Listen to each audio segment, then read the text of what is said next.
So this is Zombie Army 4. The main title of this video is What is Zombie Army 4? And should I buy it or should I not? Well, Zombie Army 4 is the continuation of Zombie Army 1, Zombie Army 2, and Zombie Army 3 made by the company Rebellion. We've been making the zombie armies for quite some time. And it's simply about the apocalypse of the world and surviving said apocalypse of zombies. But they're not just regular zombies, they're Hitler zombies. Apparently Hitler comes back from the dead, screw the world over, and now a group of very ambitious squad members go out to kill the Hitler zombies and put a boot to Hitler himself, stopping his plans and his minions and many bosses and bosses, all those who serve him, as well as the Third Reich, as well as the Nazi regime higher up. There are DLCs to this game, and there's also a regular game. The monsters in this game are quite unique, and they're not all zombies. There are zombies, yes, but there are also bombers, heavy gunners, exploders, chainsaw guys, stealth screechers, attackers, regular zombies that just walk around as well, exploders, killer tanks, killer satellite robots, not satellite robots, killer computers. What else? What other type of zombies are in here? There are tons of them. There's zombie sharks, zombie crawlers, zombie animals. I'm not sure there's zombie dogs in here, but there are zombie animals as well.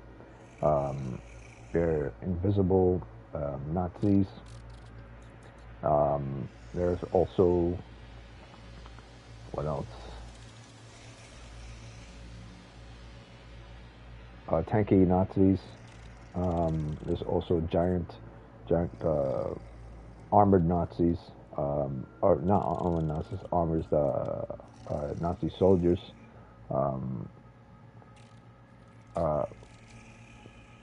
Grenade throwing zombies. I guess mutated zombies. What else? Spitter zombies that comes out of water. Basically there are tons of different zombies. I can't name them all because there's so many. There are sniper zombies. What their job is, they don't attack you or charge at you like the zombies. They just hold guns and snipe at you and stuff. There are rocket launcher zombies. There are tons of different zombies, and zombies, like I like to call them, zombie professions. Like zombies, there are zombies that are never going to attack you physically. They're just going to hold sniper rifles and shoot at you with bombs and stuff. And then there are certain zombies that will attack you with their arms and everything. Then there are rifle zombies that they refuse to like slash at you or try to bite you on the neck or anything. They'll just swing their guns ridiculously until they shoot you with their rifles and stuff. So there are all different type of zombies in here. Some of them move very fast, like 28 days. Some of them move typically slow. Some of them are charge at you. Some of them will use flamethrowers just to burn you alive. Some of them will snipe from extremely far away. Some of them will use rocket launchers to fire from very far away. Some of them will create machines that will attack you, such as make a tank into a zombie, or make a computer into like a manufacturing of zombies, or make like an alligator or a shark into a zombie. Though there are no alligator zombies in here, I wish there were. And sometimes they'll actually create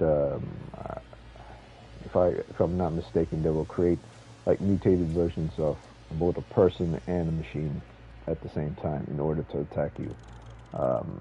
So yeah, crazy type of monsters in this game. So it's very much like Killing Floor 2 and less like World War Z.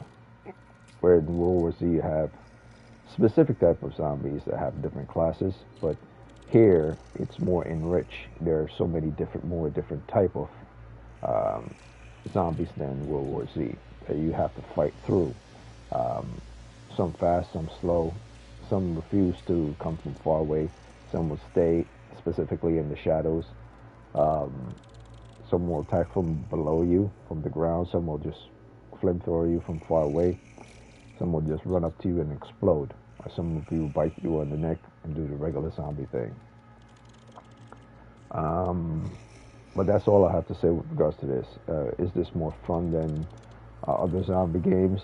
Depending on your preference. Some zombie games you might prefer story. Other zombie games you might just want to horde through, like World War Z or Left 4 Dead. What I would say in comparison to a game like World War Z and Left 4 Dead, this has the creativity of comedy and style of comedy in with regards to the zombies themselves, not the characters that you're going to play with. So the creativity and the comedy and humor of the game is within the ridiculous nature of the monsters themselves, like how they die, what they say, what they do, how they behave when they're not moving, and um, the type of lore that's scattered throughout the world that's humorous and make the game fun and ridiculous at the same time. So it's one of those comedic yet dark tone zombie games. So between that and I say a World War Z, you would find more fun here than you would with World War Z, where you take it more seriously. Where in this one, it adds a bit of humor towards kicking it to the Nazi Hitler Nazis. Um, but it's not just zombies you're fighting. It's not just hordes. It's not just an infection. You're specifically attacking the Hitler zombie types, and those are the best types to zombies to kick their ass. Um, when it's not just zombies, it's a specific type of zombie. So I would say, is this game worth buying? Absolutely. Is this game fun? Absolutely. Why? It's because it's incorporated everything I just said, and it has the Sniper Elite manufacturing attachment to it, such as you get headshots. A sniper bullet come out of your rifle, and it goes in slow motion and shows exactly where the person got hit, using uh, the system of looking at your anatomy as the bullet goes straight through, like an X-ray. Um, and those kills are also racked up towards unlocking certain weapons. It also has very creative weapons, very unique weapons, a very different type of multiplier style when it comes to fighting. And the stomp mechanics, the movement mechanics can be jumpy, like say very jumpy and questionable, and that would be a bad takeaway for the game.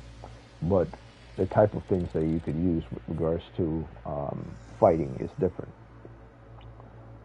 You can crouch, you could run, you could slide uppercut.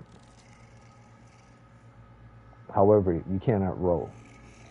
So you could crouch, you could hide, you could do a crouch uppercut or charging uppercut. You could smash your hands on the floor. You could throw weapons. Um, you could sprint extremely fast. Um, you could distribute blats like artillery fire from the sky. There are various different things you could do. What you can't do prone. Actually, I believe you can do prone in the game. What you can't do is you can't roll. I believe you can do prone as well. So rolling is the only thing you can't do in this game. You could crouch, I believe you could prone, and you could slide. And those are the main things with regards to this game. There's no reason to roll because you could always dodge back, dodge left, dodge right, dodge front. There's no reason for rolling when you could dodge, or you could slide, or you could prone out of things. Um, I've never used prone before. I believe prone is meant for a specific type of activity when you enter through something or you have to crawl into something. But the game has dodge and it has duck and it has slide. So you can always slide out the way, you can always dodge out the way, or you can always run out the way. So that's basically Zombie Army 4 in a nutshell. You're continuing the story from Zombie Army 3. Hitler was destroyed in Zombie Army 3. You now have to continue the extermination of the remaining zombies on the planet, but you have to eventually go down to hell in order to stop them from keep multiplying. And of course, Hitler is trying to bring himself back to life after being killed in Zombie Army 3. So that's the main story with regards to this game. So that's your main objective. And every single monster in this game is pretty ruthless and brutal. And the game has multiple modes, as I would show right here. You select a mission, and no matter the mission type, let's say I decide to pick Ragnarok Part 1, which is their latest release story, which came out a few months ago in 2022, probably in the summer or spring of 2022. And you decide to select the chapter. You can select the chapter from there in the campaign, and you could select the difficulty for which you want to fight with regards to the game. So you could go easy mode, press X down to select, and press O down to go back, and press X down to select again. You can press easy mode to make it easy for yourself. If you're extremely not a game, you've never played a game before in your life, and you're a newbie. Mid mode if you're still a newbie but you're kind of understand how game works, and hard if you're a standard gamer, because this hard mode is specifically for people who are just regular gamers who understand how the game works because they've played it some time. They're not newbie to the game, they understand the mechanics. And brutal is simply for people who are, well, let's just say you're tired of doing the standard hard difficulty. You simply want a challenge. Brutal is simply meant to be how strong can you possibly be and move forward. But this game doesn't stop there when it comes to brutal. Let's say you manage to survive brutal and you select brutal. You then can select the amount of enemies you want to show up in brutal. Like say the default for brutal is pretty brutal, even as default, which means it's very challenging. But let's say very challenging isn't challenging enough for you anymore because you level up your weapons, your characters, everything. The game now offers you the ability to add one more enemy into the fold, one more zombie, two more of an enemy. Let's say there's one heavy gunner. You add one extra heavy gunner that will pop up in the level rather than the simple standard one heavy gunner popping up. You now add two more heavy gunners to the standard heavy gunners that's going to pop up. You now add three more heavy gunners to the standard heavy gunners, which would have just been one. So 3 plus this one are 4 now heavy gunners are going to be. And then this one, you add 4 more heavy gunners to the regular standard that would have been in the mission. And then Nightmare basically tells you you can only invite one other character,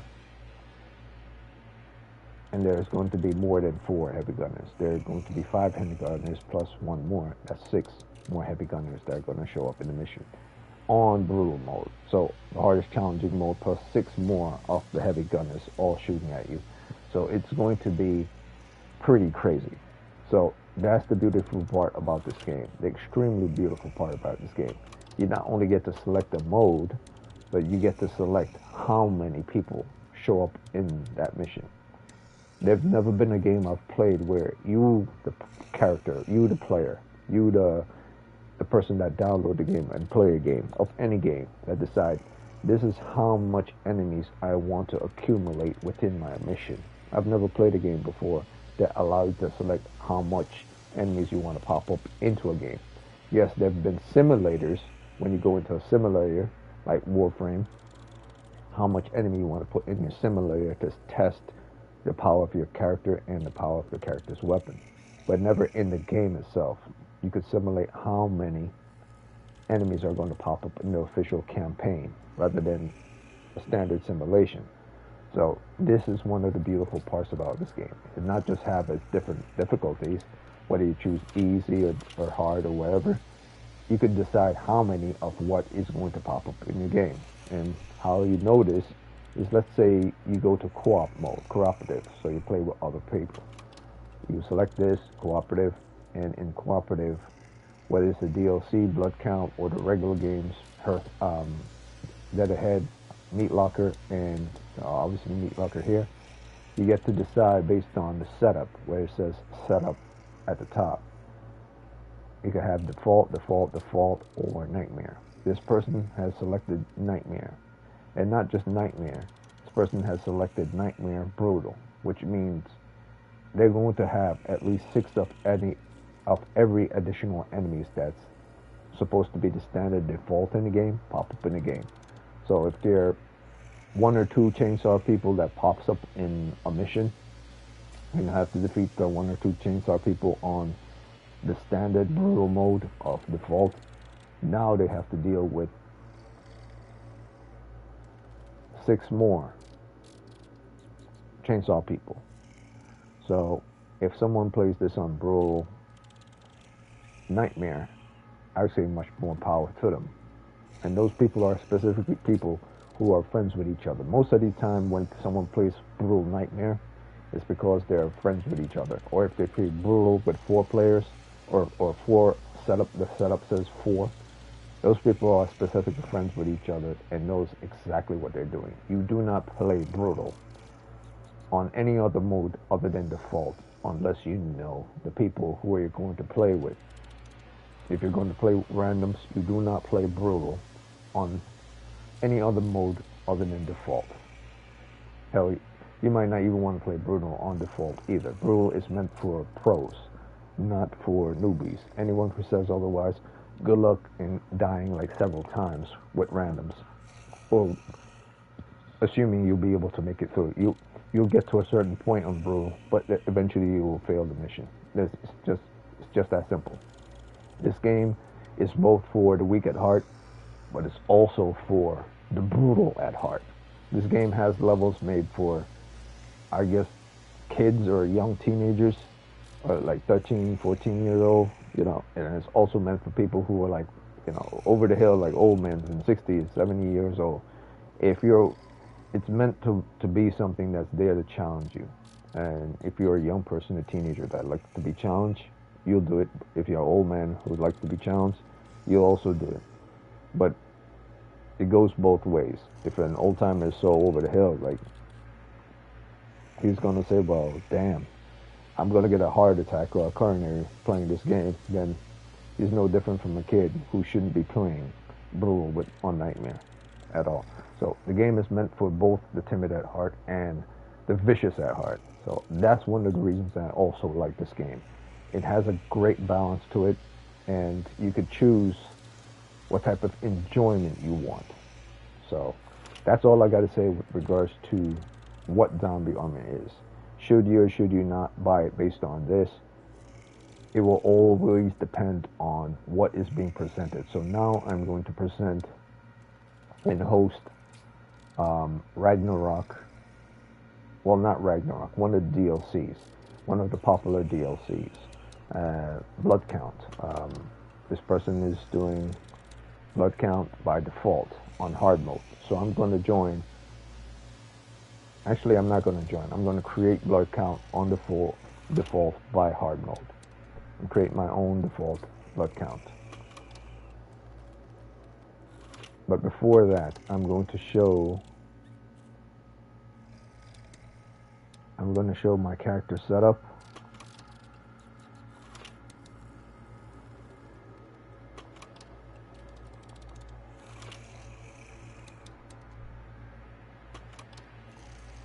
I'm going to select campaign, I'm going to select Ragnarok, I'm going to press continue, the triangle on the mission, because if you go down here, as long as, the moment you select the mission, you then go into character setup, player setup, and you can get to select the character you want. Now, there are multiple characters. Another beautiful thing about this game, it has not just tons of weapons, like ridiculous amounts of weapons of each type. So this is weapons of the sniper type or the rifle type, and these are weapons of the secondary weapon types. It doesn't seem like a lot. And then these are the weapons of the pistol type. Also doesn't seem like a lot.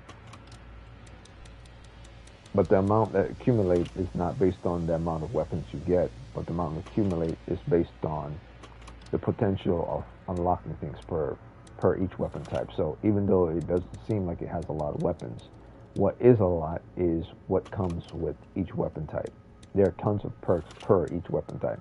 May not be a lot of weapons in the game. It may not seem like there are a lot of weapons in the game, but if you count up all the weapons together as a whole, rifle, secondary weapons, third weapons, there are tons of weapons in the game. Just not enough to satiate those who are diehard weapon users. So I would say that's one of the great things about the game, but also one of the fallouts of the game. It doesn't have tons and tons of weapons.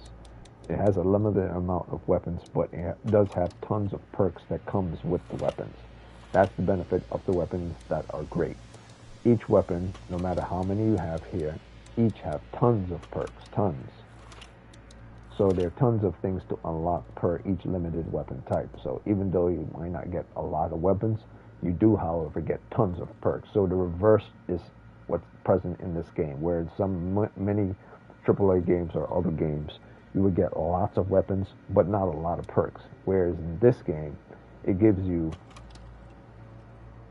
limited weapons, but a lot of perks with regards to that weapon. So that's 2, 4, 6, 8, 10, 12.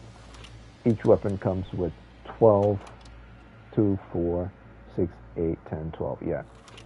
Each weapon comes with 12 perks. 2, 4, 6, 8, 10, 12. And those perks aren't easy to unlock, no matter what anyone says. They're very difficult to unlock, and typically most people play the game on its easy mode to unlock said perks. So what I'm going to do is I'm going to start this mission.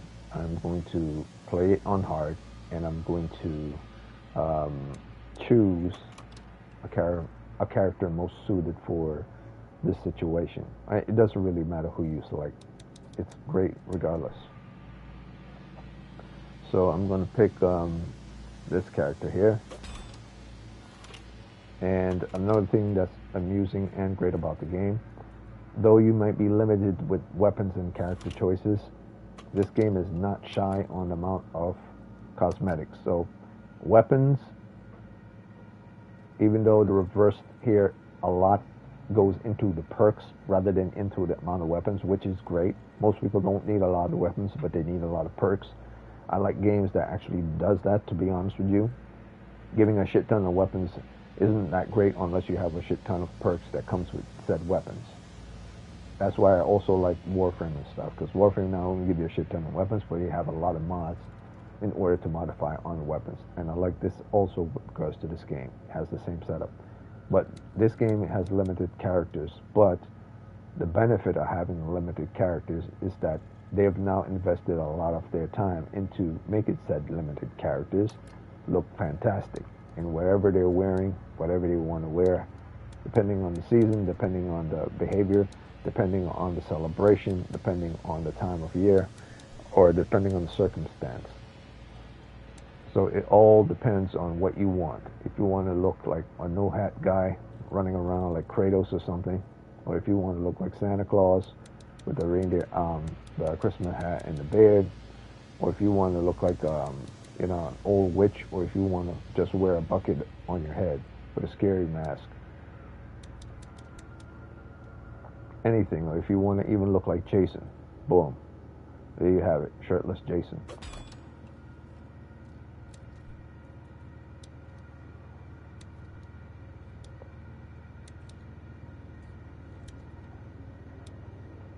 The cosmetics in this game are pretty sweet, and they're very amusing. And there are even cosmetics from their previous games as well. Like these 4 cosmetics. 1, 2, 3, 4.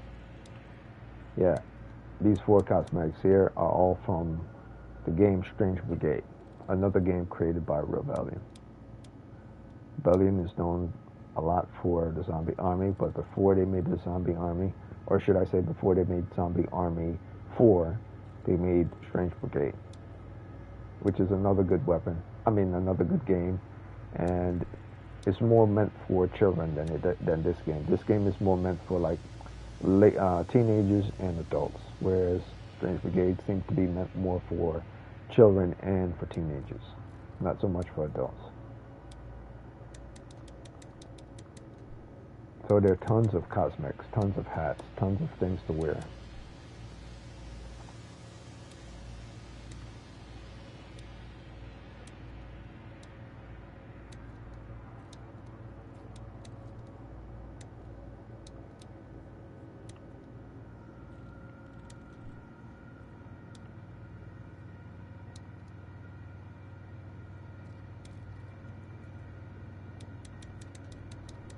So I'm looking for my top hat again.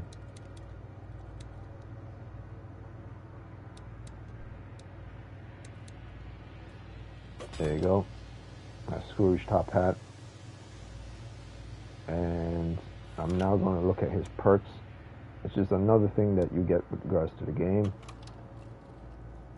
Perks that are specific to him. Now his weakness is slow movement. So because he has slow movement, you want to increase his movement and his stamina because he's slow at moving. So by giving him more stamina because he's slow at moving, you get to increase his stamina of the character.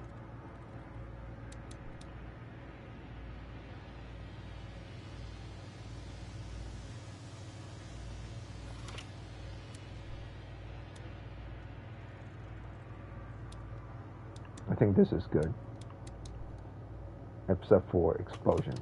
He's not weak to explosions, so he's more weak to slashes because he'll take damage from slashes and bullets, most likely. But if I'm running with a group of people, I might want fast team revival above taking bullet damage. That's if I go down.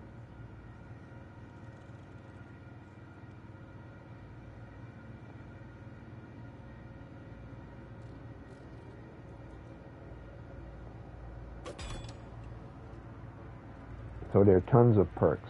There's offensive perks, there's defensive perks, and there's other perks. Now, it doesn't look like tons. You only get 2, 4, 6, 8, 10, 12.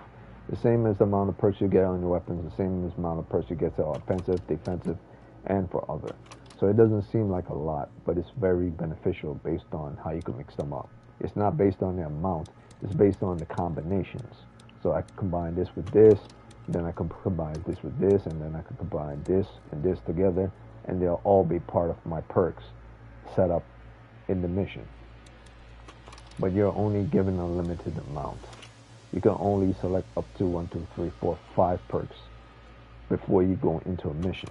So you have to be very selective about what you want to select from offense, defense, and from other. That said, once you select that, you can then proceed forward into item mods. And this is also based on things that are going to be dropped in mission, as well as what you pick up from chests and how you use them. It's not just you picking them up and using them, but how you use them. And the perks that comes along with using said items. Like this one, you can select a mod for B, or you can select a mod for A to increase arc range, what you select, or you could select deliver additional electric charges. So either range or the amount of electric charge. It all depends on what you're going for and what you're looking for. Let's say there's a lot of enemies in a mission, you might want to go for more electric charge rather than for range. But let's say there's a horde of zombies all coming towards you, you may want to go for range in order to shock zombies. Or if there's an exploder coming towards you, you may want to have this with regards to range rather than with regards to the amount of shock charges. So I believe this works best for when you're dealing with, well, it really depends. Because if this shows different multiple shocks all at once, if a lot of enemy isn't in range, then it's useless. But if this shocks and it shocks only once, if no enemy is in range, then it won't. If just one enemy is in range and one enemy get hit, then it's useless. Whereas this one, if one enemy gets hit but another enemy is close enough, then it's useful. So it's baseful is simply based on how much you want to use or how well you want to use them or how you set, I guess, you how exactly where you put your items. So it really depends on what you're setting up, and that goes for mines, that goes for frag grenades, that goes for anything. So this game is not about the amount of a thing that you have, but it's based on perks. The amount of perks you have and how you mix them up is what this case is based on, not the amount of things that you can select and the perks that come with them, but mainly with regards to the perks themselves. Now, if this was an open world game, an open beta game, and then goes from open beta to standard, um, it would be a different story because we have multiple weapons. But this wasn't an open beta game. This is not a free-to-play game. This is not a multiplayer, mass multiplayer online game. An MMO. It's not an MMO. It's a multiplayer game that many people can play online, but it is not meant as an MMO mass multiplayer online. In other words, it's not open to everyone to play all at the same time. It's only meant for a limited amount of people to play. So it's not mass multiplayer, but it is multiplayer. It's like Evil Dead. That game's not mass multiplayer. It's just multiplayer, and anyone can join. I guess you could consider it mass, but it's not like massive amounts of people are in the world. It's only a limited amount of people are allowed to be in the world. So it is a great multiplayer game, and it's very fun, and it's limited, but at the same time, you have to understand this is a low budget game, and it's been released for a couple of years now. So yeah, as a low budget game, like a B-roll level game goes, it's worth the price.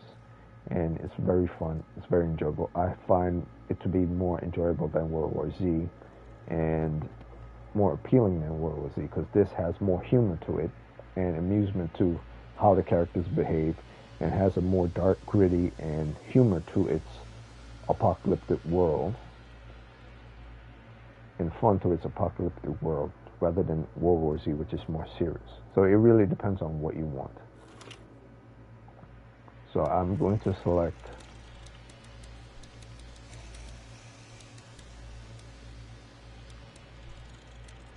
one of the popular DLCs, and then after that I'm going to play the standard introduction first level of the game. Or should I just play the first level of the game to begin with? Yeah, I'll play the first level of the game and then I'll play the DLC.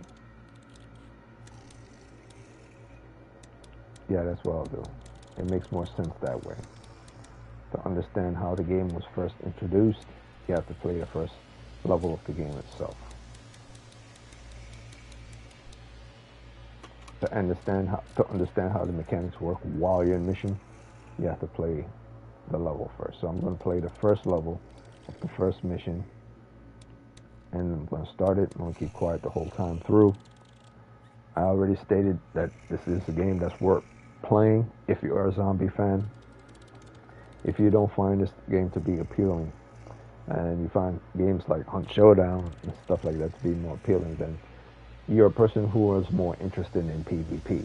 This is not a PvP game. This is a PvE game, but you can shoot your fellow players, so you have to watch out for friendly fire. So I would say when it comes to playing a game, in this game, you must be careful not to shoot your fellow players, otherwise you could cancel out an entire mission. And at the same time, you must also understand this is a PvE world, not a PvP world. People who are into PvP games, such as playing Fortnite and stuff, might not find this appealing. But even if you're into Fortnite or if you're into Apex or whatever, and you do find that you want to get out of the PvP mentality and into PvE, this is a fantastic zombie PvE game. That's all there is to it. I find this more interesting than Hunt Showdown because you don't have to deal with toxic players. If you want to play with solo by yourself, you can. If you want to play with a group of people versus the AI on its hardest mode, you can. You don't need to prove how strong you are the game itself will test how strong you are based on the levels. Where you pick Nightmare Brutal or just Brutal, the game itself will test how powerful you really can get. There's no need for you to prove how powerful you are in comparison to other characters. Because even if you play the game on solo mode, Nightmare Brutal, if you can't get past the third or the fourth or even Nightmare, then that means you're not that powerful. Even if you're more powerful than other people who are newbies. You truly don't need to test how strong you are against other people. If the game itself tests how strong you are. So that said, this game is worth the buy, and I do find it to be far more entertaining than other zombie games. No matter, it's not more entertaining than Resident Evil, because Resident Evil have a story. But as regards to multiplayer combat, it's more interesting than Resident Evil. Anyone who says otherwise, I need you to show me a Resident Evil game that's multiplayer co-op that works. Because I've played some of their multiplayer co-op and it sucks. Period. They've yet to make a good multiplayer co-op zombie game. No one has yet to make a great multiplayer co-op zombie game other than Left 4 Dead. Dead Island kind of had it good for a while, but I still believe this is better than Dead Island. Easy better than Dead Island. All this game needs now is exploration. If they make another Zombie Army in Zombie Army 5, all they need to do is add exploration like they did in Dead Island. And it's a wrap. The best multiplayer event. Multiplayer, not mass multiplayer, just the best multiplayer zombie looting and shooting open world game. All they need to do is make this game open world. Make this game like interact with Dead Island, being first person, transfer into third person, and do the same thing they did with Zombie Army 4. Once they release Zombie Army 5 and they make it open world, and they make you able to go to different islands and add a first person PvP and PvE in here. That's all they need. All they need is PvP in here. All they need is open world in here. All they need is POV in here. Hell, they don't even need PvP. All they need is open world, PoE, and point of view perspective switch. For those who don't like third person, they like to see in first person. All they need is that open world and a great story. If they could make a great story like Resident Evil, and they could make an open world that works, Zombie Army 4 is the best zombie game, period. They just need open world, they just need a fantastic story, and it's a wrap. So I'll create this now, and I'll start this mission, and I'll shut up.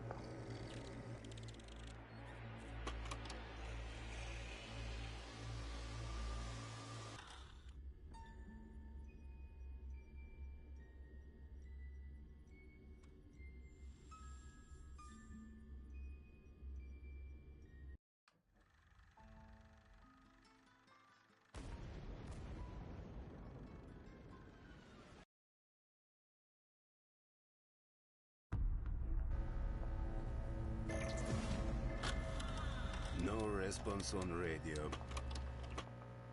Okay, so I made a mistake. Oh, that's another thing. You could also increase the volume with regards to anything. You can increase the volume with regards to the sound while it's in a cutscene, but not as the cutscene is playing, or before or after. So I'm going to do it before, increase the volume, because I didn't increase it before. Because this game can get really loud. Really loud.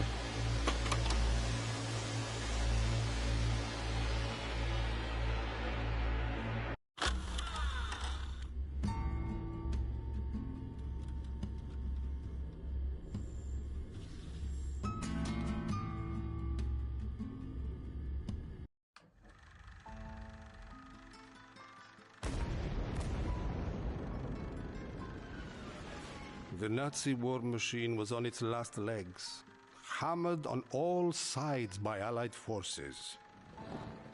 After so much sacrifice, so much horror, it seemed the world would wake at last from its nightmare. Instead, Hitler woke the dead. The Allies didn't stand a chance. Hitler's trolls were tireless, numberless, merciless. They came from everywhere. Nowhere was safe. But we formed a resistance, and we fought on despite the odds. The Dead War, we called it. After months of brutal losses, a volunteer squad turned the tide.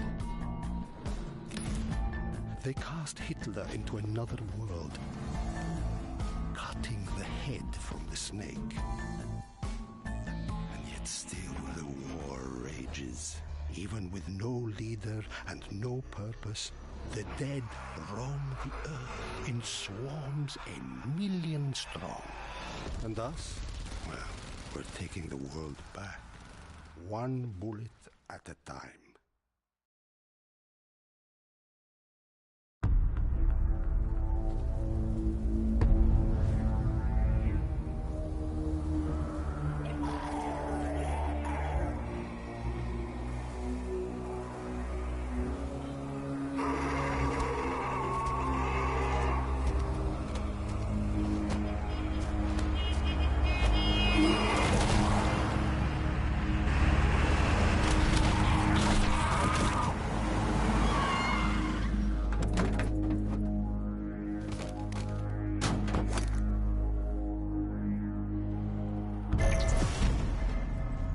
No response on radio. Maybe a radio kaput? Or maybe something worse?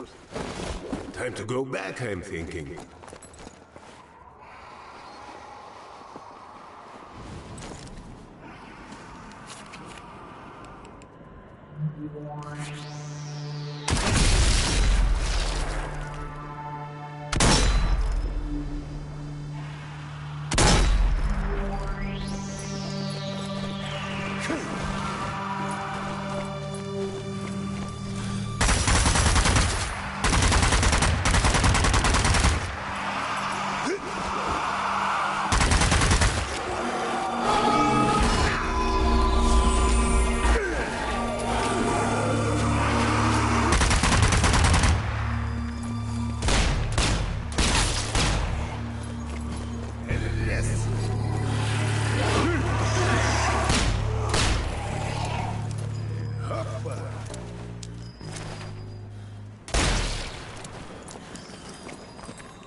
You're the last out.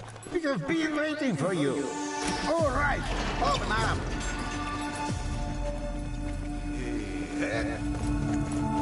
Welcome back. Good to see you.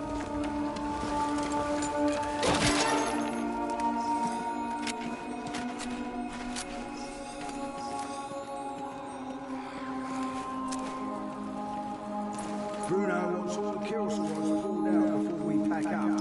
You best go talk to him. You're the only one still here.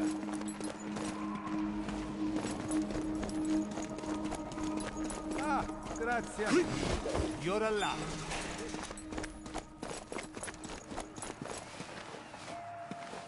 What took you so long, eh? I thought we'd have to leave without you. Leaving? Where are we leaving, huh? Orders came this morning. Milan's not safe anymore, so we're pulling out. Or we were, until the damned radios went down. Think you could help? Go upstairs and take over from Jack. Then we'll get you to your train. Не проблема. I can help.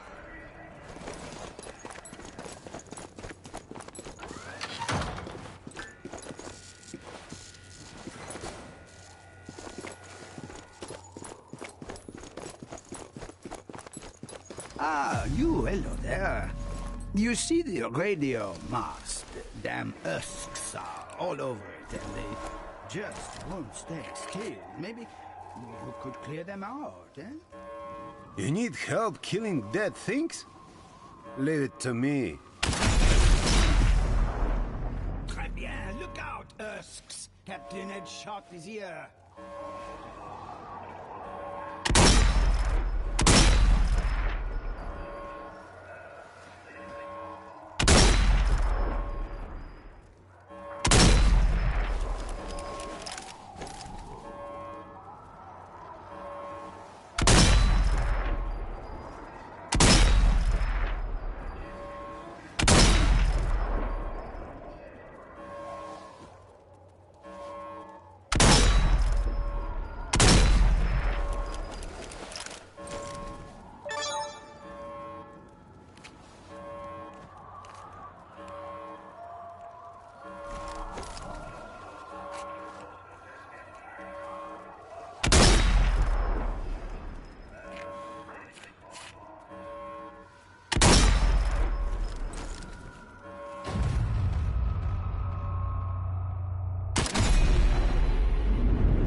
Marksmanship, c'est magnifique!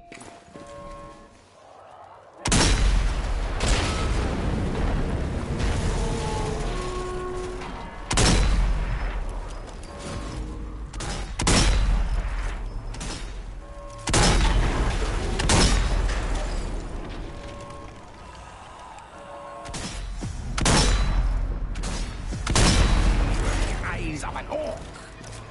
Mon ami, you are a true hero. Lifesaver, I thank you. Testing! Testing! Ah, thank the heavens it works. Now that's done, report to medical for a quick checkup. Then we'll see about getting you to your train, eh?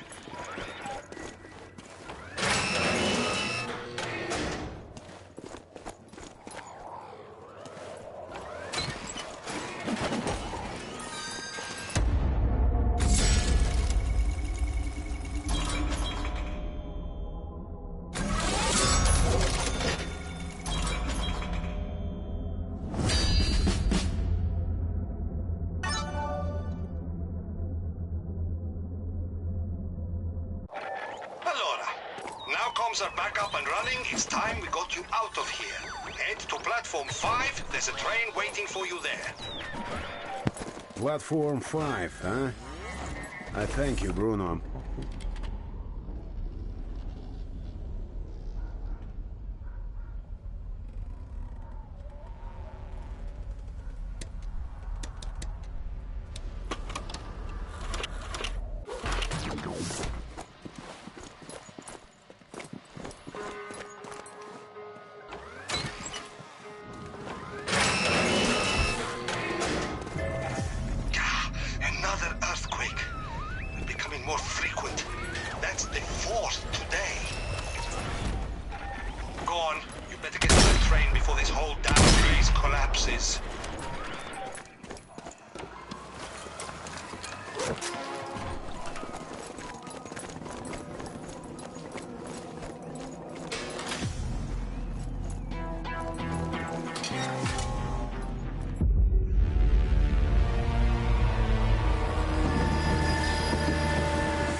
full of dead.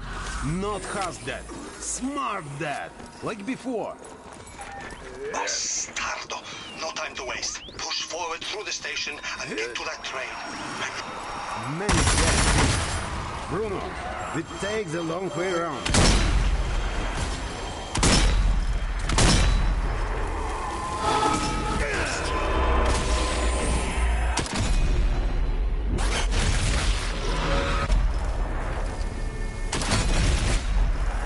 Supply crate here.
Many dead things to kill.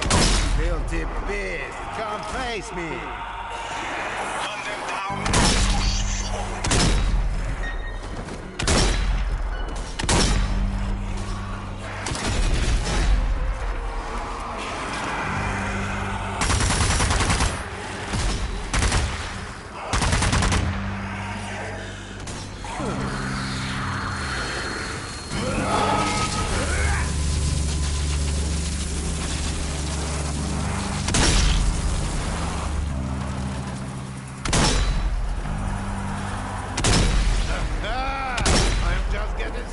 You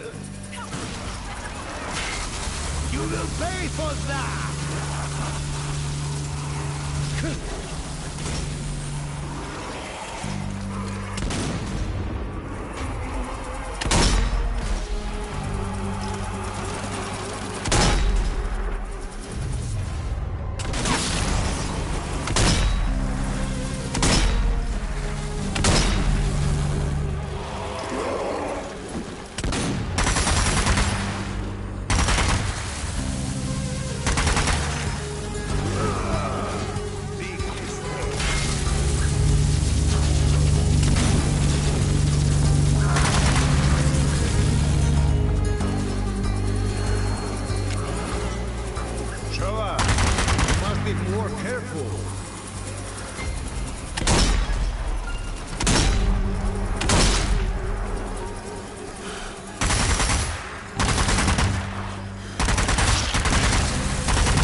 Looks like everyone is dead.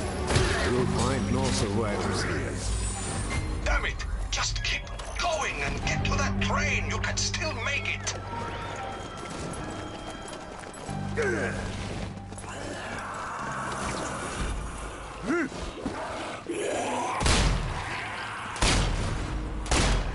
Landmine here.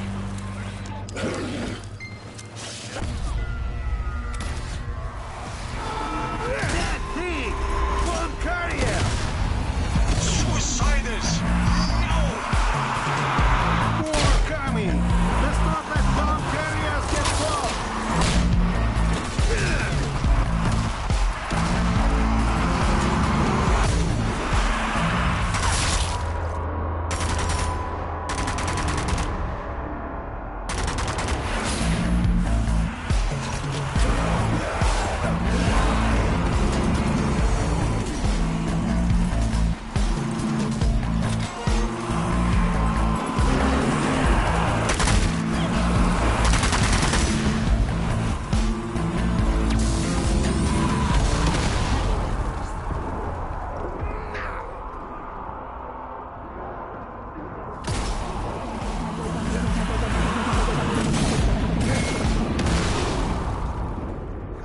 Stupid zombies!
got through to HQ.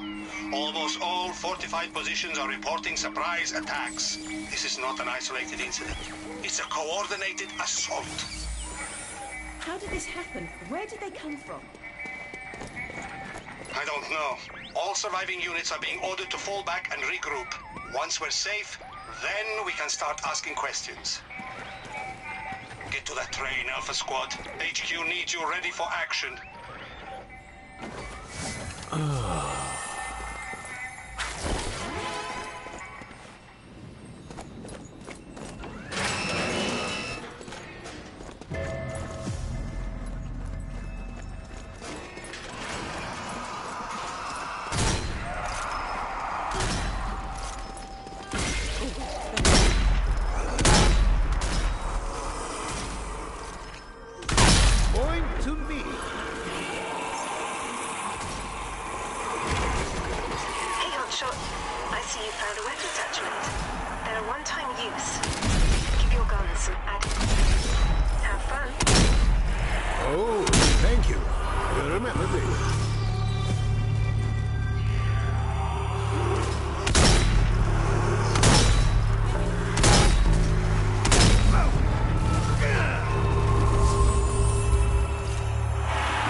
Pretty dark down here, huh?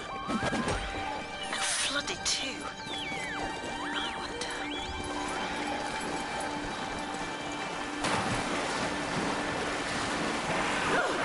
Sneaky buggers.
was done for.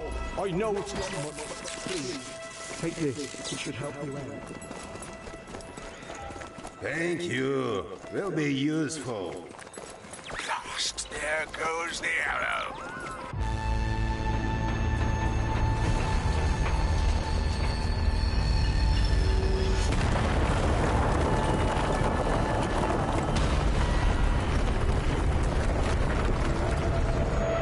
Bruno, the ground is blowing up. Big hole full of lava. This is very much not good. Lava? Oh, Mamma Mia! Can you still get to the signal? Is it still there?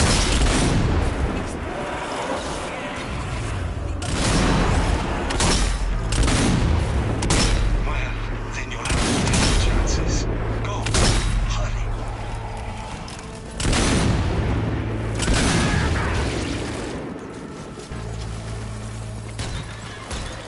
Landline here.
Bruno.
The secret Nazi church in Bavaria contained occult texts that described Plan Z as one step of a bigger and much older plan.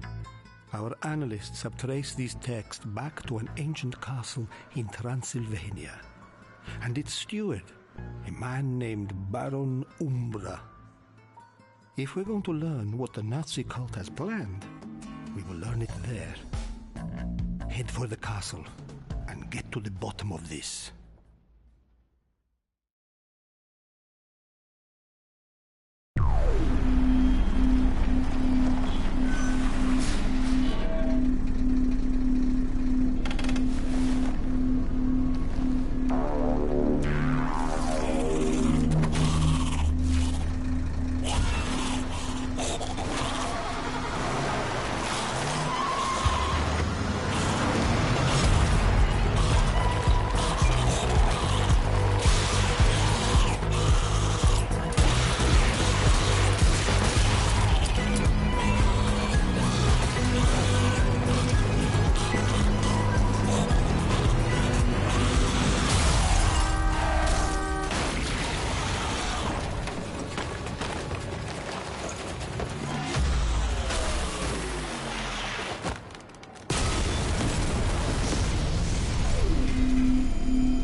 Bruno.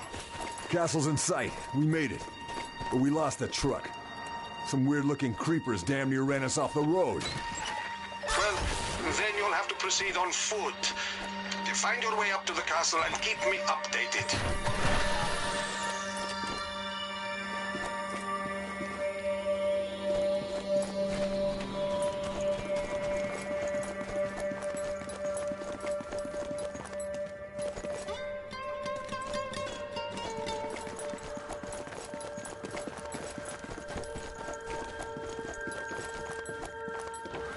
Got a landmine.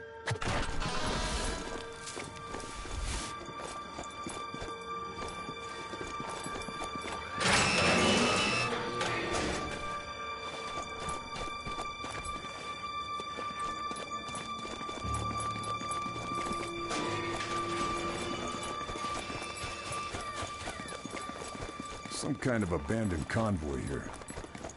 Looks like these trucks were taking machine parts up towards the castle. Wait, machine parts? That reminds me of something. Hold on, I need to investigate.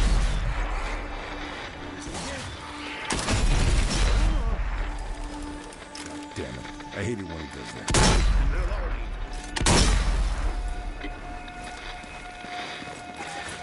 Yes, the timelines match up. I think this is it. Project Agartha. Access, please. Before the crisis, the Allies intercepted a coded message about an operation called Project Agartha. The Nazis were building something big. Once the crisis began, it was forgotten. But this, it matches the message and timeline exactly. I think whatever they were building is inside the castle. Convoy's a mile long. They were building something. They never finished it. I'll see what else I can learn.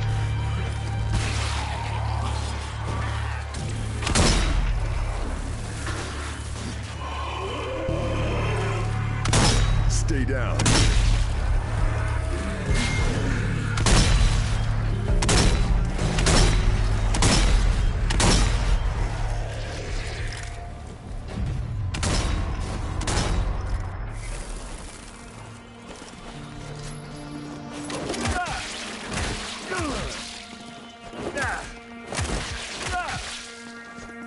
End of the line. Guess we're going off-road. There are several paths up the mountainside. If you head along the river, you should find a way up.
Reloading.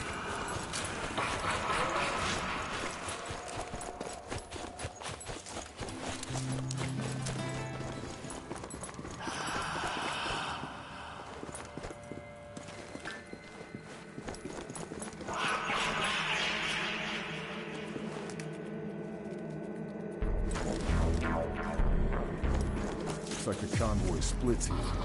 These trucks went through this door, carrying machine parts. Ah, bastard shot me!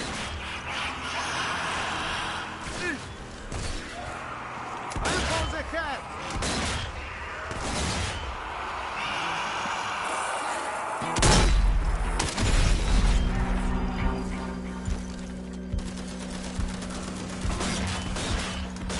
Truck's heading towards the castle. Looks like the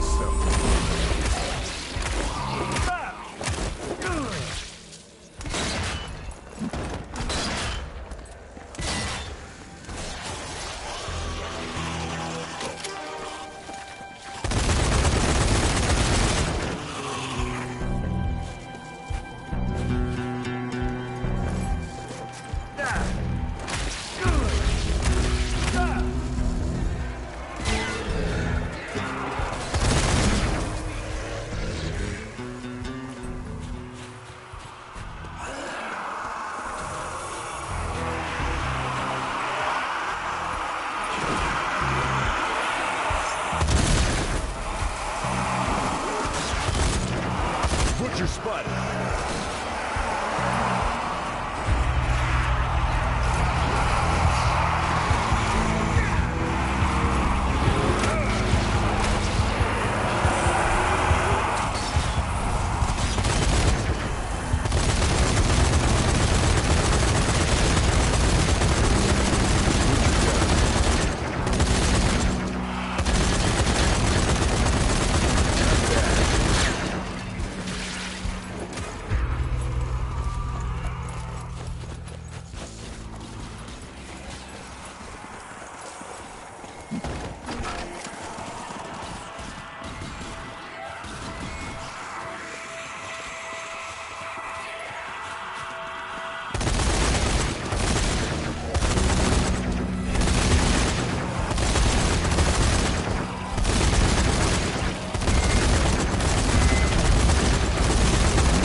Gates down. No way through. Landmine here.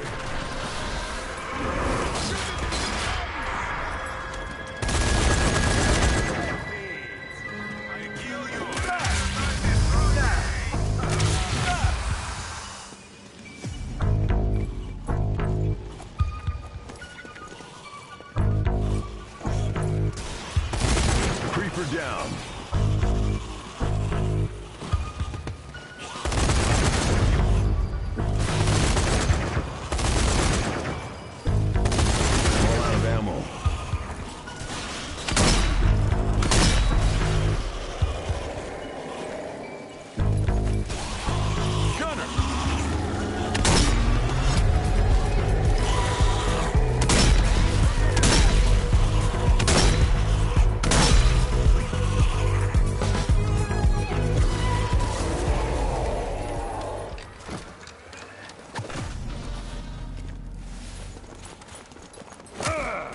Found a grenade.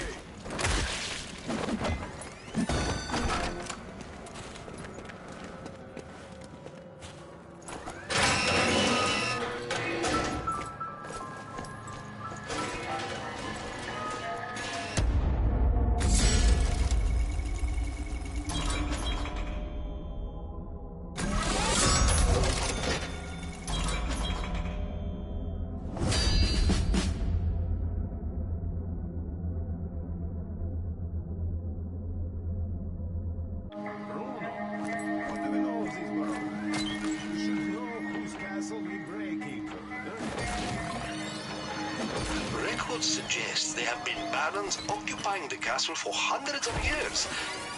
But I can't find a single mention of any wives or children. Not even a family tree. It's bizarre. That's one word for it. That's more like it.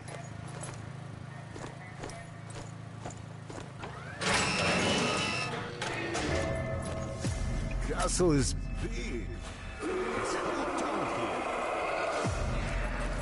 The town grew up around the castle over the years, but the citizens rarely ventured beyond its walls, so the info is limited. The people of the surrounding villages refused to come near it, believing it was cursed. They told stories of people who approached the citadel disappearing. It's nothing but scary story. Except not scary.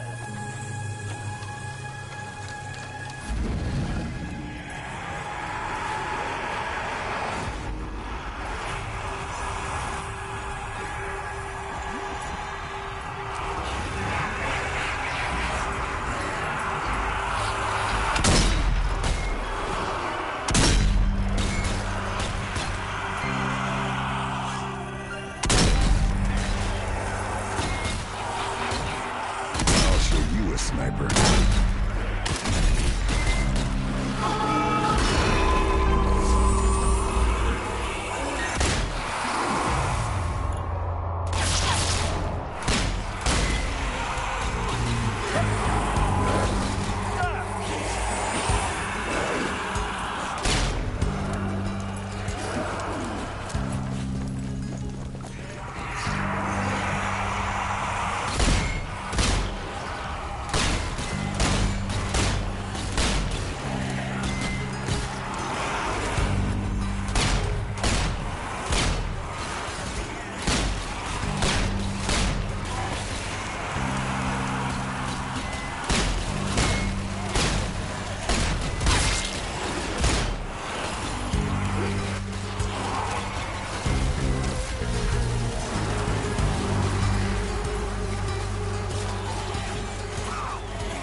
boys. Don't go dying on me.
completed.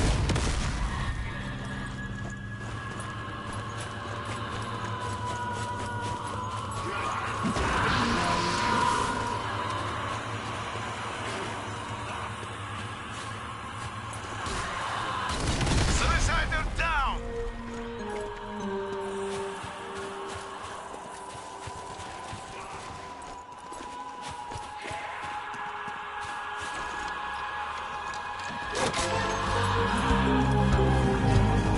Gotta get behind that shield.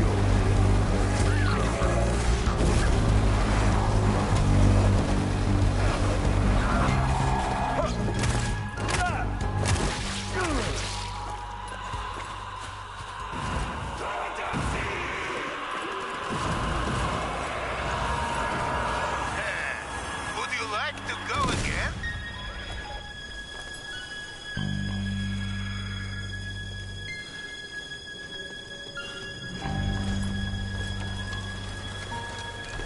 Activating the fountain.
Screamer!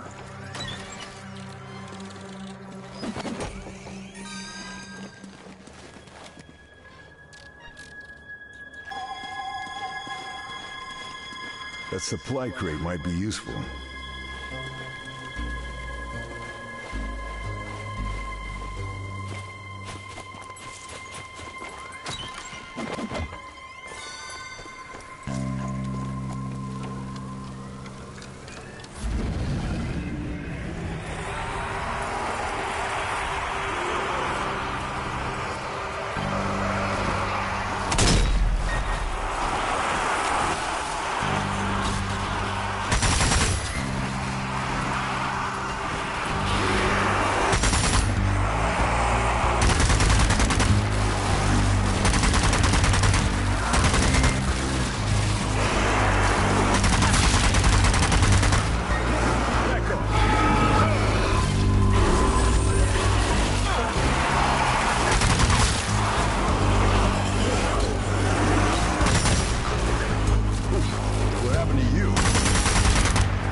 It's almost full.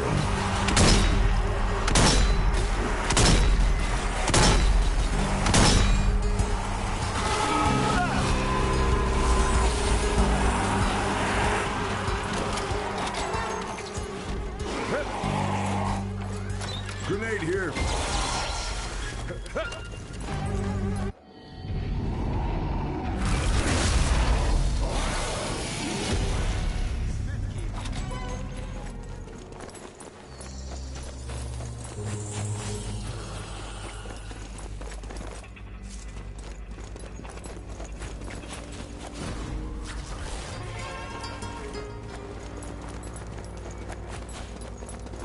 Got a grenade.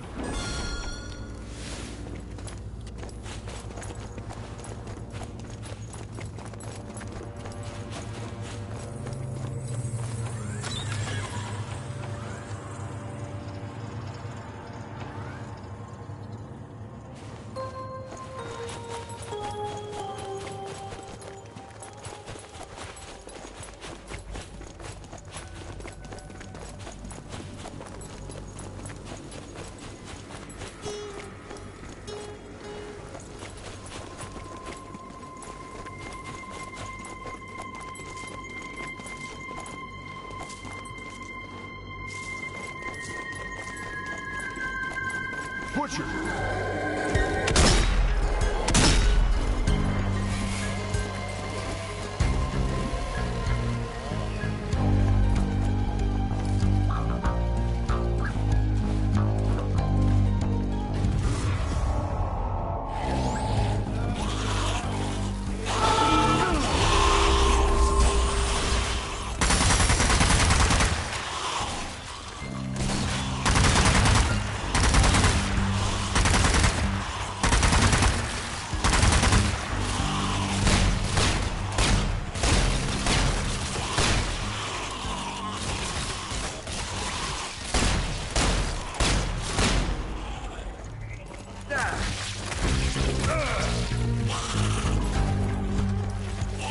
Now we're talking.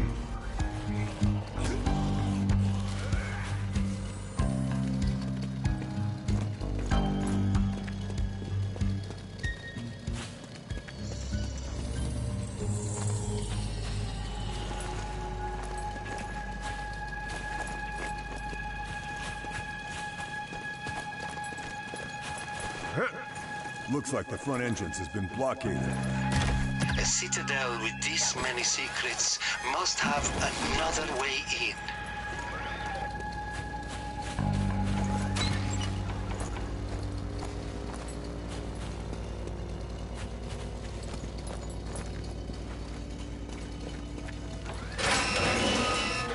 Supply crate there.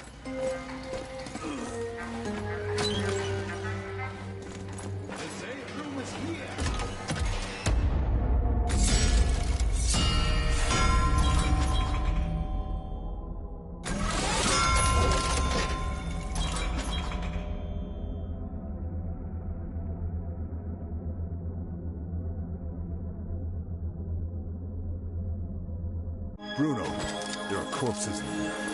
Real bodies. Hung from the ceiling. Then those stories of people disappearing were true. The Baron was collecting bodies. But for what?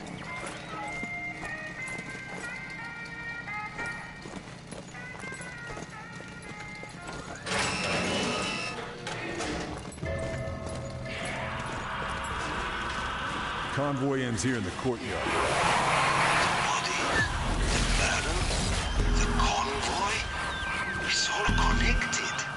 But how?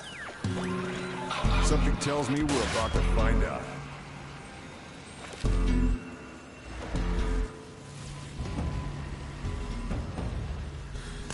Sniper down!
I should state this right away.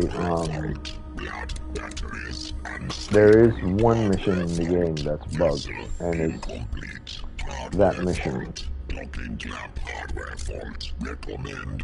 Out of every mission they have like, I believe, 2 stationary bug missions that works and sometimes don't work.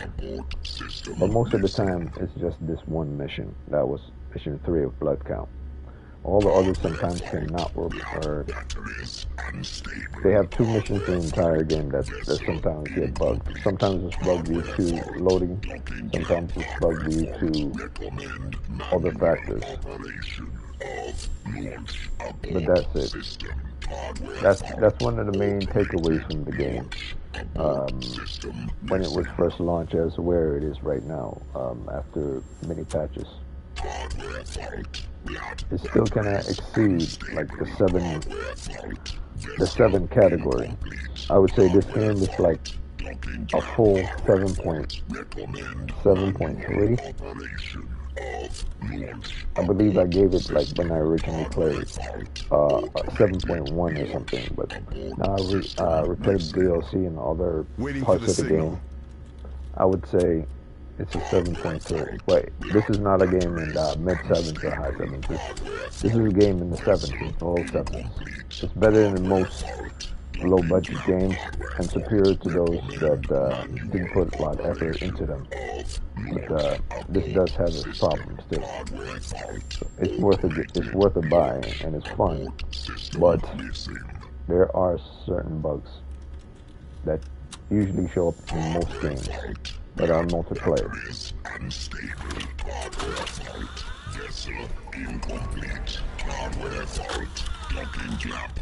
So I wouldn't say that's a takeaway from the game. Like having 1 or 2 bugs, or even 3, isn't a takeaway. Those things are standards in all multiplayer games. If you're a single player game, that's a different story. And you have bugs, but you're not doing co-op, then that game is bad because it's not co-op. But if it's co-op and it's multiplayer online co-op, then you can see bugs existing because of the connectivity towards whoever's the host, and everyone has the connection to the host, so on and so forth. But this game's overall good. Not great, just good. It's better than those demo games I played today. It's better than a lot of games. I would say this is better than World War Z, who also has a substantial amount of bugs itself.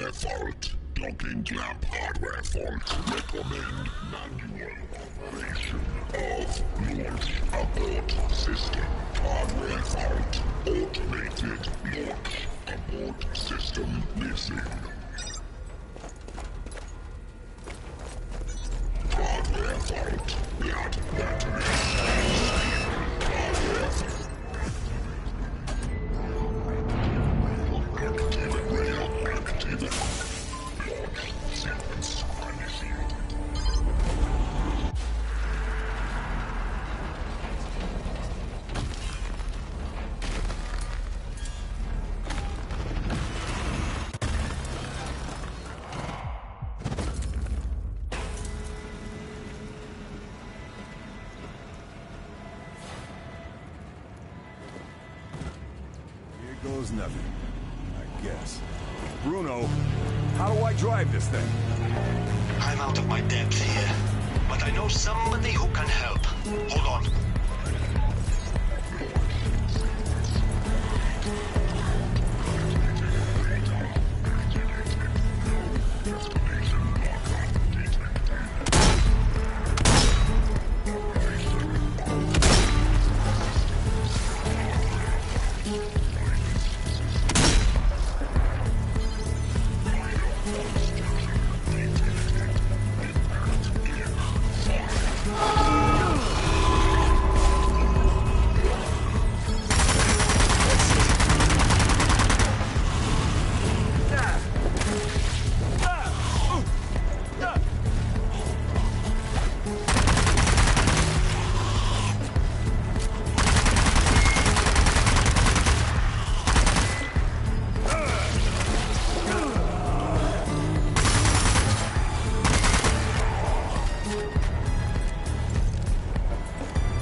riding a giant Nazi drill. The damn thing feels like it's about to fall apart. I need your help. Amazing. It's probably some kind of biomass fuel source, using a Z5 mechanical computer to regulate the occult energy. Doesn't matter right now. I just need to know how to stop it from exploding. Some of Schweiger's team used to be Nazi scientists. They never mentioned any giant Nazi drill. I'm guessing it's half ready. You'll have to do some hot wiring or something.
There's no way down.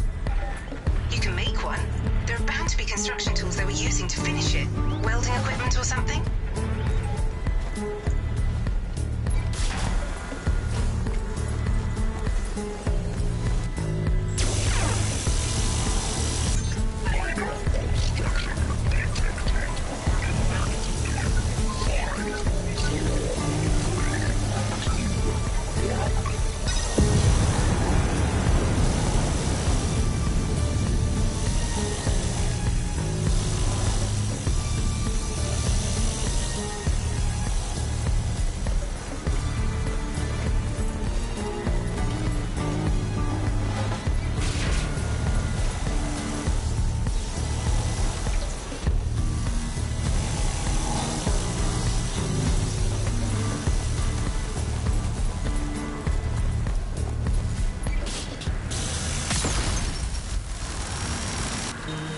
Flamer spotted.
Like we've reached the engine room. Sort of. It's more likely, though, you've reached the computer core that's regulating the engines. You'll have to connect all the blood circuits to let the core do its job. Probably wasn't rigged to regulate flow of heat and occult energy in there. Z5 cores are unpredictable, especially near occult power sources. I'd use sealed bulkheads with occult barriers to protect the core until some sort of biofuel circuit was established.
just below us.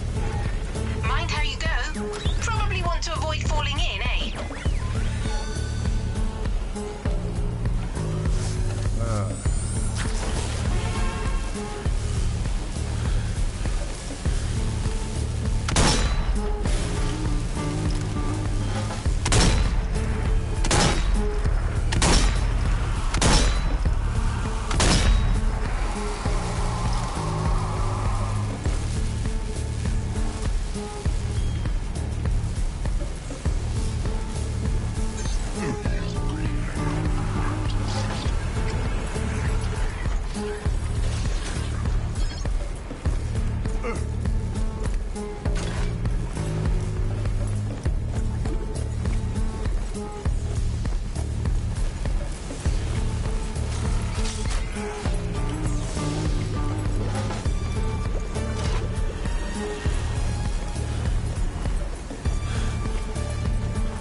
And that's it for Zombie Army 4. Most of the missions are very good. Some of the missions aren't so good. This is one of those games that it has more to offer with regards to fun than with regards to on board. For instance, I would say for every mission, there's at least one boring mission in every mission. But there are some missions that aren't boring at all. For instance, Dead Ahead. Dead Ahead has no boring missions. 1, 2, and 3 are good. Same as Death Canal. 1, 2, and 3 are Death Canal are good. First, second, and the third. Each of these missions. Ghost Ship, Shadows of Venice, and Gates to Hell. All are good.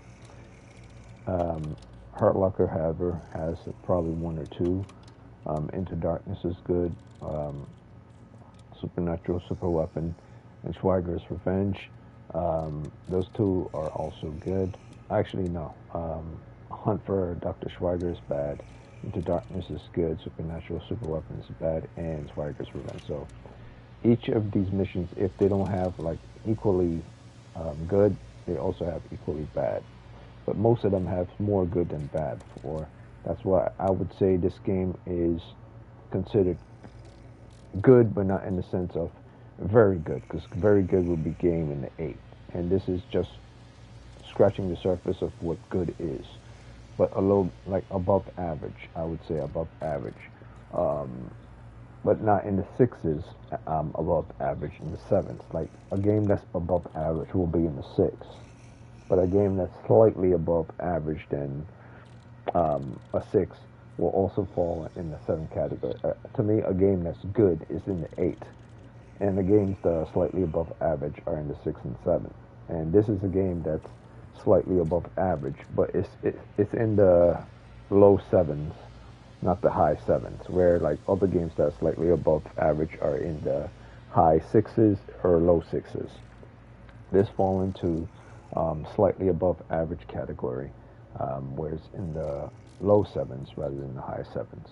But it's definitely not a 6 game. It's not a 6.8 or anything on that bullshit that Metacritic gives it. It's in the low 7s. It's not mid 7s or high 7s. It's in low 7s. They don't see the value in these things because they only play the standard game. The game becomes more fun once you add DLC. The game becomes more fun once it comes to outfits and clothing. The game becomes more fun when it comes to multiplayer. It only becomes boring when they start to do repetitive things. But when it comes to fun missions, a game has more fun missions than it does have bad missions. So Dead Ahead is a fun mission, and Death Canal are fun. Meat Locker, not so much. Zombie Zoo is good. Rotten Coast, not so much. Molten Nightmare, not so much. Roadhead is very good. Hell Base is very difficult and good, and Hell Machine are good. These are all games, maps within the original game. So there's two maps that are actually good. Meat Locker is somewhat good. Somewhat good isn't really that good. So that's 1, 2, 3, 4, 5, 6. So out of the total of 1, 2, 3, 4, 5, 6, 7, 8, 9. Out of 9 maps from the original game, 6 of those are actually very good, and just 3 are bad. So that should tell you enough that the game is slightly above average. It falls into the 7 category because you only have 3 maps that are actually bad. The fun factor is very good, but at the same time, depending on what you're actually doing and looking for, it becomes very bad and repetitive. What a lot of people don't understand with regards to the game is that the games feel kind of boring, it feels kind of slow. That's simply because you don't understand the mechanics of the game.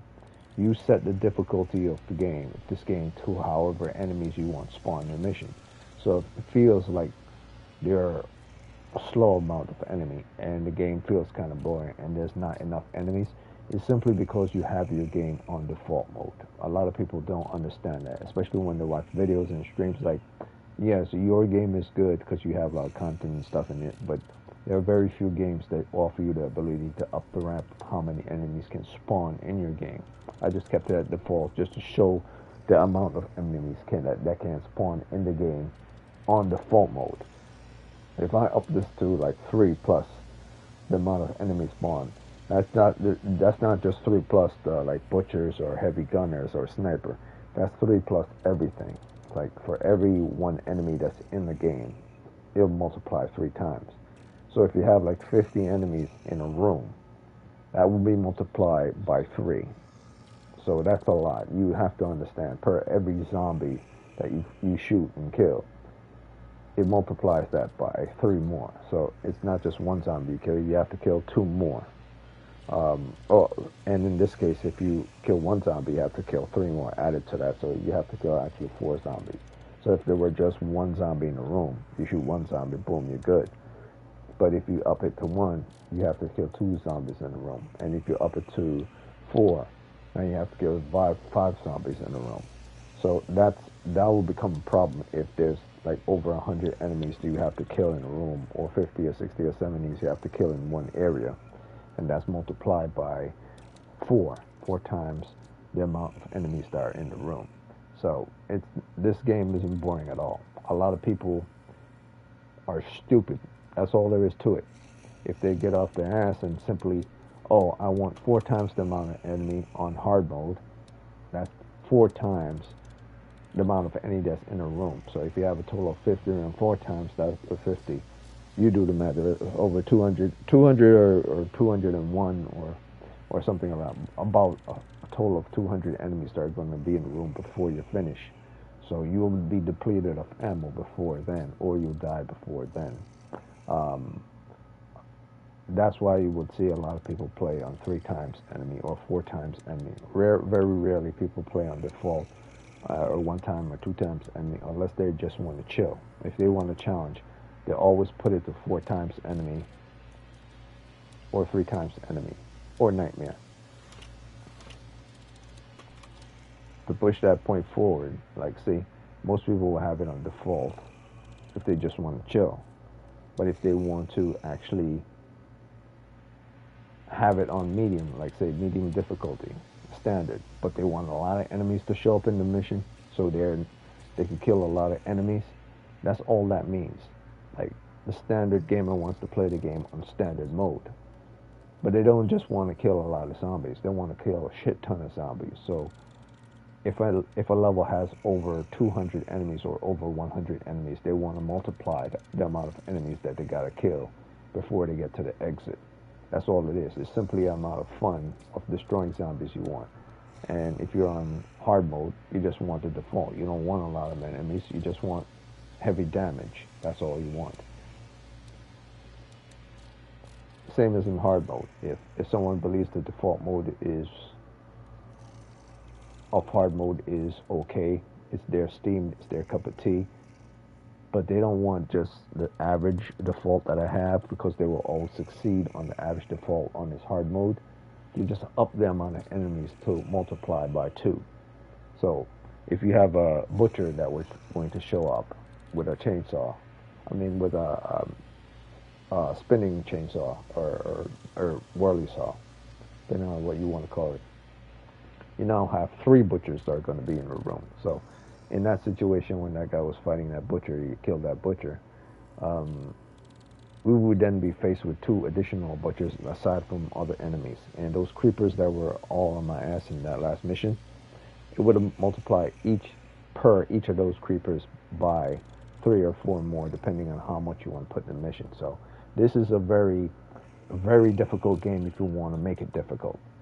People say it's not difficult. It's because they've never played the game on Brutal or Nightmare, or on 4 times multiplier of hard mode. I like to see those who talk shit play it on Brutal and just put it to like multiplier of 2, not even multiplier 1, multiplier of 2, not even multiplier 3 or 4, just to multiplier of 2. Yes, you could get away with multiplier of 1 because you just have 1 more enemy. But the moment you ramp it up to multiplier of 2, that's a different story. In fact, even if you ramp up the difficulty of hard mode to multiplier of 4, you now have to face 4 times the amount of enemies in one level. And if there are over 200 enemies, maybe not even, if there are over like 300 enemies you have to kill in one level. An entire map, not just a level of a map, of an entire section to a level of a map. Like say this chapter 1 has over 200 enemies zombies you have to kill. Let's say 500 zombies you have to kill in chapter 1. Or 300 zombies you have to kill in chapter 1. That 300 will now be multiplied by 4, depending on the mission type that you select for your enemy setup. Enemy setup could be anywhere from 3, 4, or pure nightmare, which is limited amount of characters, players in your party, but keep that 4 times multiplier up and keep the damage all the way up. So yeah, this game is merciless to you, and anyone who thinks that this game is easy for less than something like World War Z or anything, they really don't know anything. Because the moment you put this game on brutal, and not on just brutal, on default brutal, not on just regular default brutal, just up it to 1, you then have to deal with 1 more butcher or 1 more heavy gunner on brutal. And brutal, what brutal does, brutal takes away your ability to see where items you can select in chests are, or see your actual health of your fellow teammates. It doesn't tell you the health of your fellow teammates like you saw in that mission in Hard. So you won't know if they're bleeding out, or if they're weak or anything, or if they need more health, or if they need support. It won't show you certain things. So if you see if someone's health is low and you're trying to save them, or if they fall to their death, and there's no indication that they've died, because it's not going to show. A teammate has fallen down and has died, and you need to revive them. In brutal mode, it won't tell you that they fall down, and it won't show you where they are either. So when they fall to the ground and they need to be revived, you have to be within the vicinity to see where all your players are. So the game mode is not going to tell you on brutal mode where they are or that they're falling. So that's why I recommend this game to people who are also diehard fans, who like hardcore stuff and hardcore modes and hardcore gaming. But I also recommend this game to people who like easy laid back gaming, because you really can set this game to any mode you want to set it to. Very hardcore or very lenient and forgiving. It's up to you. And most zombie games are like that nowadays anyway. But there's very few zombie games that will offer you the ability to increase the multiplier of the amount of enemies you desire to have in a mission or in any mission. So that's it for this. I mean, if you're interested in this game, go out and give it a try. You like zombies, you like to stick it to the Hitlers, or stick it to, you know, the Nazi type, or those who like to behave like they're Nazi type, like zombie Nazi types. This is a perfect game that's right around your corner. Like, the only thing that they need to add to this game, the only thing they need to add to this game is a snow section. Like Dead Snow, that movie Dead Snow. They need to add a snowy climate in a snowy, distant land with snowy zombies. Not just a location in the snow alpines or in the snowy rocky areas. Like they have a mission where it's a snowy terrain, and it's part of a DLC, if I'm not mistaken. And it's either in Alpine Blitz or it's in Dead Zeppelin. I believe it's in Dead Zeppelin, because in Dead Zeppelin you go to the snowy climate, and I'm going to keep it on hard mode, and I'm going to play on solo, and I'm going to see for myself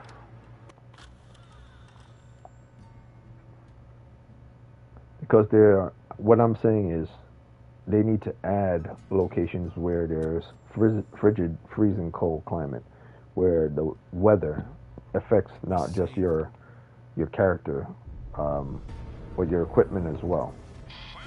So yeah, it's Dead Zeppelin. It's a snowy terrain, snowy rocky terrain,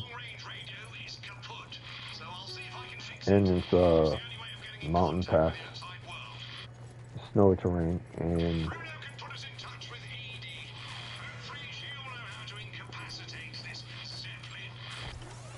What do you need me to do? The old girl's not going anywhere until you've taken out the anti-air guns. We need them out of the picture if we want to get back in the air once this is all over. Let's try this. yeah. Yeah, so this is like a nice little snowy area where the zombies are in the snow and everything. And you have to kill zombies that are in the snowy area. But it's not like you're actually in the snow, running through snow. You're just in a snowy mountain area fighting zombies that are in a snowy climate. But you're not actually running in snow area. So they have snowy area missions. And they have these other type of missions like desert climate missions, and they have like city missions, and they have like underwater missions. So they basically have every type of climate that you believe a zombie can show up in. But all they need is an additional snowy climate mission that really tests your capabilities for your survival as well. If they don't do that, they just need to create something new and innovative that they haven't done before for Zombie Army 5. But that's it for this. It's up to you to decide whether you want to buy this game or not. It's far superior to that of many co-op zombie games, and except for Left 4 Dead, and maybe it's on par with that of Dead Island. But I would say no, because in Dead Island there's no enjoyment in co-op and fun in co-op like there is here. This game has been released for many years, the same as Dead Island, and people are still playing it to this very day. Lots of people. By lots, I mean people are playing this all the time. Still, how many people are still playing Dead Island? Not a lot. Not a lot at all.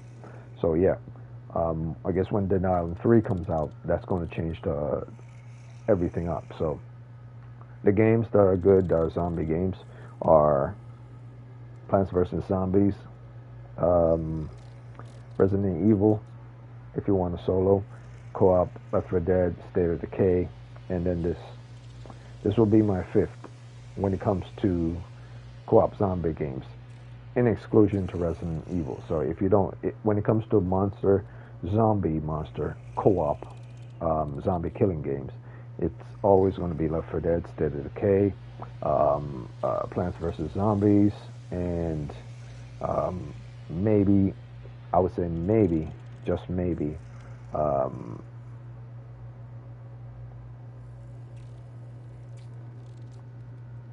maybe Dead Island.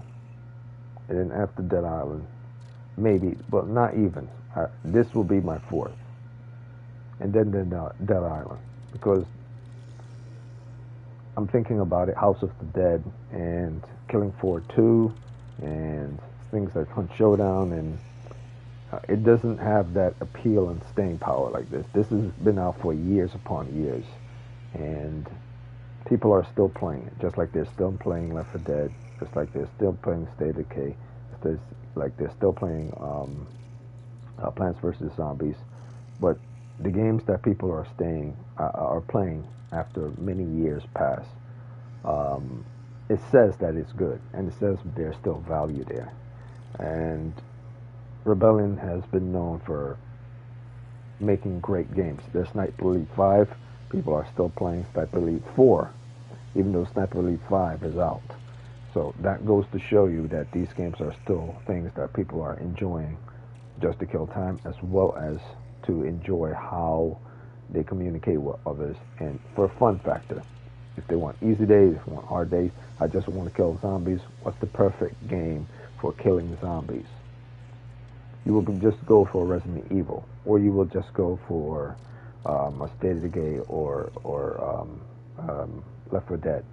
But if you want like a zombie game on a PlayStation, on a PlayStation system, that's a co-op zombie game that's perfect on a PlayStation system, you would go for Plants vs. Zombies, you would go for Dead Island, or you would go for this. Because those are the only games on the co-op, I would say that's good enough. And then you would go for something like World War Z as well. So those are the four main on co-op with regards to zombies, not werewolves or vampires, and with regards to zombies. And then there's stuff like Killing Floor. But like I said, Killing Floor 2, Zombie Army, Dead Island, the enjoyment factor in comparison to just destroying things fall into Killing Floor 2 territory. But after a while, you start to see the blemishes of Killing Floor 2, and it's just kill, kill, kill, rinse, repeat, kill, kill, kill. It doesn't have like humor. It doesn't have fun factor. It doesn't have even a story to push it forward. Even if the story is slight and the lore is slight, this game is a representation of having everything Killing Floor 2 has, without 25%, removing about 25% of what Killing Floor 2 has, leaving it at the 50% margin. And then everything that's Killing Floor 2 makes up the other 50%. And then everything that represents World War Z, it takes 50% from that, and then to fill up the other 50%. So this is what, this is like a combination of both World War Z and Killing Floor 2. And I would say, not just World War Z and Killing Floor 2, and Call of Duty Zombies. So it's Hitler, it's zombies, it's monster, it's fast firing, it's Sniper Elite. This is a good all-rounder game because it has Sniper Elite aspects to it, it has Killing Floor aspects to it, it has Resident Evil aspects to it, it has World War Z aspects to it in its horde mode and its fighting mode, as well as it has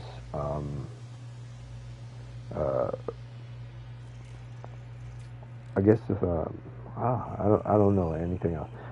I would say that's it. That's all I can say about it. I mean, I'm trying to find faults for this game, and the game is only boring if you decide not to up the amount of enemies you want to spawn into missions. But not a lot of people will find it appealing, and not a lot of people will find it interesting. They want more for their buck, more to be added, more things to be refined, and they fail to understand that this is a game that came out years ago. So for current times, it won't fit the nostalgia and the interest that something like Sniper Elite 5 will do. So once they bring out Zombie Army 5, it will include everything that's here, as well as everything that's part of Sniper Elite 5, and everything of the more current Zombie Army or current zombie genre as well, to the new Zombie Army 5 story. And that's the only thing I'm waiting for right now, Zombie Army 5, to see what they would do, what's new, what they would introduce that's interesting and what's different. Because Zombie Army 3 was slightly, I would say slightly different than Zombie Army 4. Slightly in regards to how they execute things, slightly in regards to how monsters look, as well as environments, and how certain executions of with regards to a sniping shot look. I mean, it's the same, but how it's done differently was far superior to that of Zombie Army 3. So they are going to, it's going to be the same in Zombie Army 5 as it was in Zombie Army 4.